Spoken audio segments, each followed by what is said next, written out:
Imagine, if you will, a world where your private messages, your financial transactions, your personal data are no longer truly secure.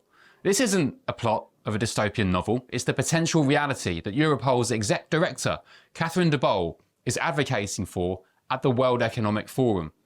De Boll's mission in Davos is clear: to pressure tech companies into introducing encryption backdoors.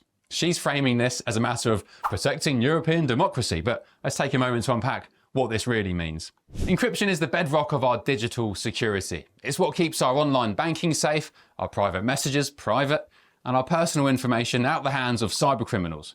But de Boll and Europol see it a little bit differently. They view strong encryption as an obstacle to law enforcement, a digital fortress they can't breach. Now, you might be thinking, well, surely if it helps catch criminals, it can't be all that bad.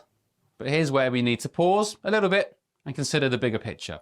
De Boll uses an analogy that, on the surface, seems reasonable. She says, we need the key to the house when we know there's a criminal inside. I suppose it sounds logical, but let's extend this analogy a bit further. Imagine if every house in the country had the same lock and the police had a master key. Sure, they could enter any house where they suspected a criminal being active, someone burgling your gaff, but what happens when that master key falls into the wrong hands? Suddenly, every home in the nation is vulnerable, and this is precisely the problem with encryption backdoors. Once created, they become a target for hackers, cybercriminals, and even hostile foreign powers, and the very tool meant to keep us safe becomes our greatest vulnerability. De Boll's argument presents a false dichotomy between security and privacy. She's essentially saying we must sacrifice our privacy and civil liberties for the sake of security. Well, here's the rub. Weakening encryption doesn't just affect privacy, it undermines our overall security too. Just think about it. Your online banking, your work emails, your personal messages, maybe to people who you didn't want other people to know you were messaging, all of these rely on strong encryption. Weaken that, and you're not just exposing potential criminals, you're exposing everyone.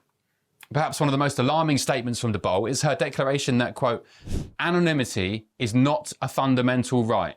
Really? This is a dangerous precedent to set. In a free and open society, the right to privacy, to be free from unwarranted surveillance, is indeed fundamental. And I can guarantee you now there's going to be people at home watching this saying, yeah, but Ben, I've got nothing to hide, so if you want to look into my messages, look into where I'm spending my money, that's fine. I don't care because I'm not a criminal. Well, let me tell you one of my favourite quotes from Edward Snowden. He said, people that don't care about privacy because they've got nothing to hide is like saying you don't care about free speech because you've got nothing to say. It's your human right. De Boll goes even further to suggest that without access to encrypted data, you won't be able to enforce democracy. This statement isn't just misguided and, for me, a bit chilling, it's downright Orwellian too. Because democracy thrives on privacy and free expression, not on mass surveillance and obedience.